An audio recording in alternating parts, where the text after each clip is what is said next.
WNBA players who were threatening to go on strike last month are now pleading to play for their former pay, and Unrivaled just lost 65% of their viewership in a single year. Allow me to demonstrate in real time how this empire is collapsing. I've been telling you guys there is no interest in pretend basketball. I have been telling you guys for years, as the mainstream media has intentionally lied to us. These elite athletes are amazing! This is the best basketball in the world! Woohoo! The figures are severe and they don't lie. Season 2 of Unrivaled debuted with 107,000 viewers on TNT. Opening night brought in 313,000 last year. It's not a dip. That would be a nose dive down a precipice. This is the part that no one wants to say out. The sole attraction in women's basketball just serves to highlight how unique she is. Season 2 of Unrivaled, opening night. They averaged 107,000 viewers on TNT. That is a 65% decline compared to last year. Because no one is watching when Caitlin Clark isn't on your screen. Not Asia Wilson, not Paige Beckers, nor Angel Reese, or whatever her name is this week. Paige Beckers is being paid $348,000 by Unrivaled to bring in $17,000. Calculate that business model. I'll hold off. Millions were spent by TNT to advertise this league. Women's basketball was booming, according to the mainstream media. They told us that we should pay attention to and support exceptional athletes. However, the audience's remarks were terrible. More women's basketball is not what we want. Less is what we desire. Let's now discuss the true motivation for the creation of Unrivaled. Giving WNBA players leverage appears to be the main goal. Giving them choices will enable them to demand better contracts. Noble, huh? However, there is a small issue with such approach. Your backup plan needs to be functional. During discussions, Unrivaled was meant to be their secret weapon. Knowing they had somewhere else to go, WNBA players would enter that boardroom. They would make threats to depart. 30% of overall revenue would be their requirement. Because Unrivaled would catch them if they fell, they would remain steadfast. However, no one is being caught by Unrivaled. It's dropping more quickly than they are. Today was supposed to be the deadline for the collective bargaining agreement. They are obviously failing to meet it. This is where things get really crazy, though. WNBA players are reportedly thinking about playing after months of declaring they would go on strike following all that harsh talk about standing firm and battling for what they are entitled to. Under the previous CBA, the identical agreement was deemed offensive. They claimed that the same breadcrumbs were insufficient. For months now, WNBA players have publicly claimed that we are standing firm, we are fighting for our right to be overpaid, we are fighting for our right to be compensated with money we have no way of earning. In less than 2 months, how do you go from wanting millions to taking pesos? I'll explain precisely how. Your leverage is diminished. WNBA players lose bargaining strength each time Unrivaled posts another humiliating rating.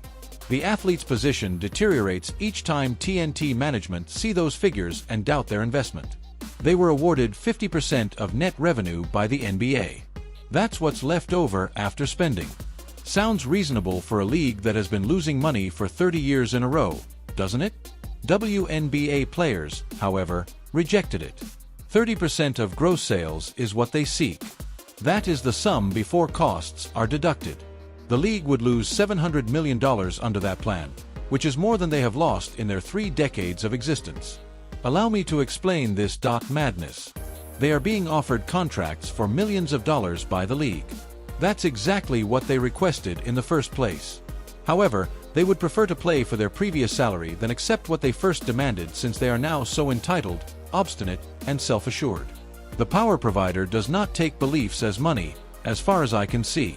When rent is due, your landlord doesn't give a damn about your morals. What's lovely about all of this, you ask? The market is operating as it should. It's being honest with us. All those articles about the growth of women's basketball are a lie. Fiction, all those boasts regarding the emergence of new stars. The growth wasn't genuine. It was going from nothing to slightly more than nothing, all the while the media portrayed it as a revolution. Consider what it meant to play under the previous CBA. Players in the WNBA might strike without warning at any time. The league has no motivation to expedite talks. Why would they do that? Their brand is already damaged by the product on the court.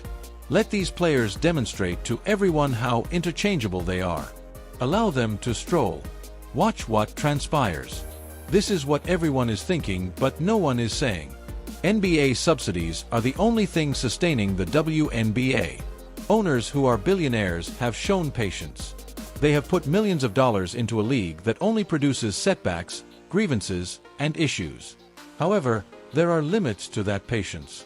Additionally, these boundaries are being tested as Unrivaled demonstrates that these players have no other market.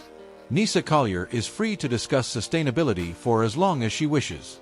Unrivaled can be positioned as the future by Breanna Stewart. The writing is on the wall, though, if your opening night loses 65% of the already dismal crowd from the previous year. TNT cannot continue to invest in a product that is unable to attract flies to fresh trash. Compared to upstart leagues, the WNBA has one edge: longevity. They have withstood 30 years of setbacks. They were able to survive because of the NBA, but they weren't thriving. Now that every other league has failed, WNBA players need to be thankful for what they have. Rather, they are expecting more from a system that provides them with everything. They won't be saved by Project Polsun or any other league initiative. These investors consistently make the same error. They believe the product is decent but not well advertised. They believe that women's basketball will find its audience with sufficient promotion and the appropriate platform. They're not correct. This product has been frequently presented to the audience. Every time, they have turned it down. The epitome of phony stardom is Paige Bueckers. She is among Unrivaled's top paid players. She is continuously hyped by the media. She is expected to be the next big thing. However, 107,000 people came to see her. That's a volleyball match in college. That is a Tuesday afternoon minor league baseball game. It's not a star. That is a deceptive marketing campaign to be a celebrity. The WNBA Players Union made a disastrous error of judgment. They believed that because of Caitlin Clark's popularity, the league as a whole was improving. They believed that since each player had a single generational talent, they should all receive generational compensation. They persuaded themselves that correlation is equivalent to causality. Right now, reality is striking them more forcefully than an elbow to the face from Brittany Gurrier. Observe how quickly the story shifts if the 2026 season takes place under the previous CBA. Individual accords will be accepted first by the same players who are discussing unity. The same athletes who are calling for equity will understand that equity entails dividing pennies. Beliefs quickly become flexible when they can't cover your mortgage. The elephant in the room needs to be addressed. The WNBA is not necessary for the NBA. Not for publicity, not for anything, not even for social credit. It's charity dressed as a partnership. It ends the instant it is no longer worth the trouble. Players in the WNBA continue to exert pressure as though they have power. They don't. With each unparalleled broadcast, their delusion of leverage is being shattered. You won't hear this from the mainstream media. They will continue to advance the story. They will continue to act as though progress is being made. The ratings don't give a damn about storylines, but they will continue to refer to inferior players as exceptional athletes. Agendas don't matter to the audience. Furthermore, the market doesn't give a damn about emotions. One league failing is not the only example of unrivaled failure. It demonstrates that women's basketball is a ceiling on commercial products. Caitlin Clark is that ceiling. You got 107,000 viewers on a big network without her. You receive meaningful numbers when you work with her.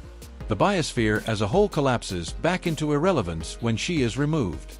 This is what transpires next. WNBA players either agree to anything akin to the previous CBA or go on strike and be replaced. After this season, Unrivaled either closes or continues to waste investor funds until someone pulls the plug. The media continues to fabricate stories about growth that isn't taking place. And since nothing really changed, we'll be having the same discussion in a year. The house of cards is collapsing. The emperor is naked. Choose a metaphor. All of them are relevant. Caitlin Clark gave women's basketball a fantastic opportunity. Rather than constructing around her, they harbored animosity toward her. They insisted that fictitious interest be valued equally rather than profiting from actual interest. They are now picking up a lesson that the market imparts to everyone. You are ultimately only worth what someone is willing to pay, not what you believe you are worth. Please share your thoughts on whether WNBA players should go on strike or accept the current terms. I'm not sure which choice is more embarrassing right now.